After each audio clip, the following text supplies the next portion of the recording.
Kay Mark Carreño mga bro, undawi na kaya sa Barangay Ginebra at Coach Tim Conti wala pa rin sa Barangay Ginebra. So hindi nga ganun kaganda ang standing ng Barangay Ginebra ngayong conference mga bro. Nag-struggle nga sila pero nakabawi pa rin naman sila kahit papaano. Tiwala pa rin nga daw itong si Coach Tim ko na makukumpleto ang Barangay Ginebra bago mag-playoffs. Tatlo nga sa kanilang key player ang inaasahang magbabalik bago ang playoffs mga bro. Una nga itong si Japit Aguilar. Although nakapaglaro naman ito sa Manila Clasico pero naramdaman niya naman ang kanyang groin injury noong dulo. Malaking bagay nga sa depensa si Japit Aguilar mga bro. Alam naman natin na magaling na rin protector itong si Japit Aguilar. Sunod naman ay si Jeremiah Gray. Isa din ito sa mga hinihintay ng mga Ginebra fans na makabalik sa lineup. Pero wag muna tayong mag-expect sa kanya ng malaki dahil kakagaling pa lang nito sa isang injury. Inconsistent na nga ang kanyang shooting noon pa tapos tinamaan pa ng injury.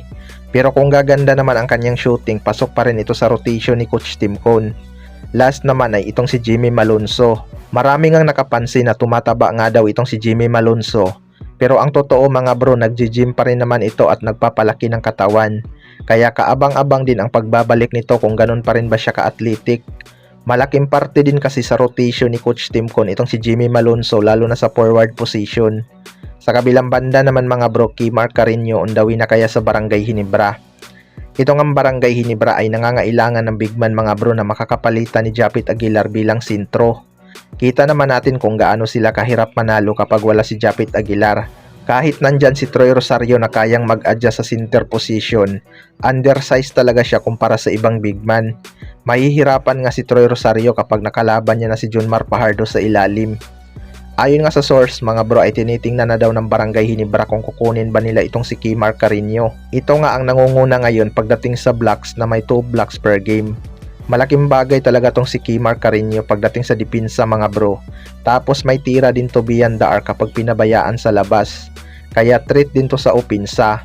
Ang magiging malaking tanong lang dyan ay kung sino ang ipapalit ng Barangay Ginebra dahil panigurado magiging mainit na naman ito sa mata ng mga fans lalo na yung mga haters ng Barangay Ginebra.